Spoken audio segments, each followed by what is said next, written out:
ఇటుకే BC రిజర్వేషన్లపై కొద్దిసేపట్లో సుప్రీంకోర్టులో విచారణ జరగబోతోంది. సో ఇది కీలకమైందని చెప్పొచ్చు. గోపాల్ రెడ్డి పిటిషన్పై సుప్రీం విచారించనుంది. తెలంగాణ ప్రభుత్వం తరఫున అభిషేక్ సింఘ్వి, సీనియర్ లాయర్ అభిషేక్ సింఘ్వి వాదనలు వినిపించబోతున్నారు. ఇప్పటికే సుప్రీంకోర్టుకి చేరుకున్నారు తెలంగాణ మంత్రులు. ఇటు గోపాల్ రెడ్డి పిటిషన్పై విచారణకి స్వయంగా హాజరయ్యారు డిప్యూటీ సీఎం భట్టి విక్రమార్క, మంత్రులు పొన్నం ప్రభాకర్, వాకిటి శ్రీహరిలు.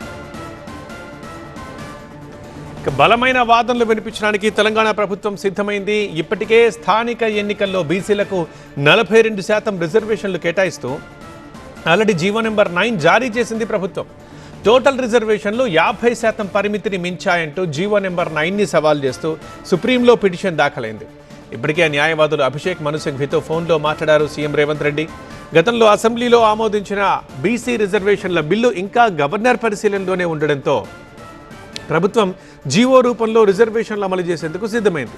హైకోర్టులో ఈ నెల 8న దీనిపై విచారణ ఉంది. అయితే ఇప్పుడు ఈ జీవోని ఆపేయాలంటూ సుప్రీంకోర్టులో పిటిషన్ దాఖలవడంతో ఇప్పుడు ఏం జరగబోతుందన్న ఉత్కంఠ నెలకొంది.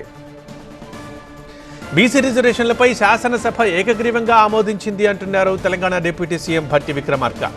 సుప్రీంకోర్టులో దీనికి సంబంధించి బలంగా పోరాడతామంటున్నారు.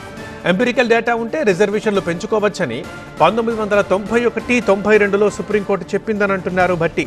తెలంగాణలో చేసినట్లుగా సిపెక్ సర్వే ఎక్కడా చేయలేదంటున్నారు భట్టి. తెలంగాణ రాష్ట్ర ప్రభుత్వం రాష్ట్రంలో ఉన్నటువంటి ఓబీసీ వర్గాలకి 42% రిజర్వేషన్ కల్పించాలనేటువంటి ఆలోచనతో సిపెక్ సర్వే చేసి ఆ సర్వే ఆధారంగా రాష్ట్ర ప్రభుత్వం క్యాబినెట్లో నిర్ణయం చేసి శాసనసభలో బిల్లు పెట్టి బిల్లు పాస్ చేసి 42% రిజర్వేషన్ ఇచ్చేయడం కోసం శాసనసభ అది కూడా ఏకగ్రీవంగా అన్ని రాజకీయ పార్టీలు ఆ బిల్లును శాసనసభలో ప్రవేశపెట్టి ఏకగ్రీవంగా అందరూ ఒప్పుకున్న విషయం కూడా మీ అందరికీ తెలిసింది.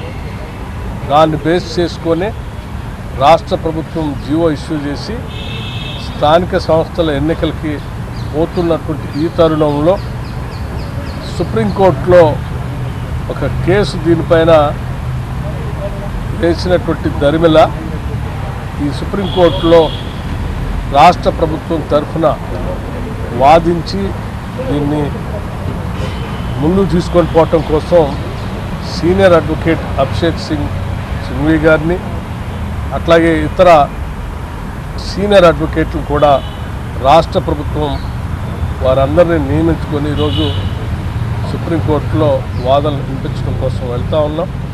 తప్పనిసరిగా మా అందరికీ నమ్మకం ఉంది. ఎందుకనంటే న్యాయస్థానాలు గతంలో చెప్పినప్పుడు కూడా ఇందిరా సహాని 1991 and 92లో ఎంపిరికల్ డాటా ఉంటే దాన్ని బేస్ చేసుకొని రిజర్వేషన్ చేసుకోవచ్చు అనేటువంటి ఆలోచన కూడా ఆ రోజు ఆ తీర్పులో మనం గమనిస్తాం.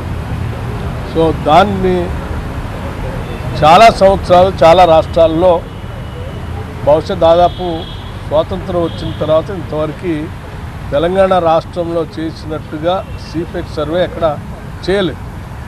ఆ ఎంపిరికల్ డాటా లేకపోబట్టే ఆ 50% క్యాప్లో ఉంచడం జరిగింది. కానీ ఈరోజు తెలంగాణ రాష్ట్ర ప్రభుత్వం చాలా స్పష్టంగా సిపెక్ సర్వే చేసి ఎంపిరికల్ డాటాతో ముందుకొచ్చింది కాబట్టి దీనిపైన ఎటువంటి ఇబ్బంది ఉంటుందని మేము అనుకోవట్లేదు. దానికి సంబంధించినటువంటి ఇది న్యాయస్థానాలకు సంబంధించిన అంశం. హైకోర్టు, సుప్రీంకోర్టు లేదా సుప్రీంకోర్టు వారి డైరెక్షన్, హైకోర్టు వీరి డైరెక్షన్ ఏది ఇస్తారనేది ఆ న్యాయస్థానాలు చెప్తారు. మాకుంటుంది. కోర్టు తీర్పు ఎలా ఉన్నా పార్టీ పరంగా కూడా మీరు ఇచ్చేందుకు సిద్ధంగా ఉన్నారా? ఇంకా ఆలోచనలు ఏమైనా ఉన్నాయి? మీరు కల్పించడానికి సిద్ధంగా ఉన్నారు? ఊహాజనితమైనటువంటి ప్రశ్నలు ఇది.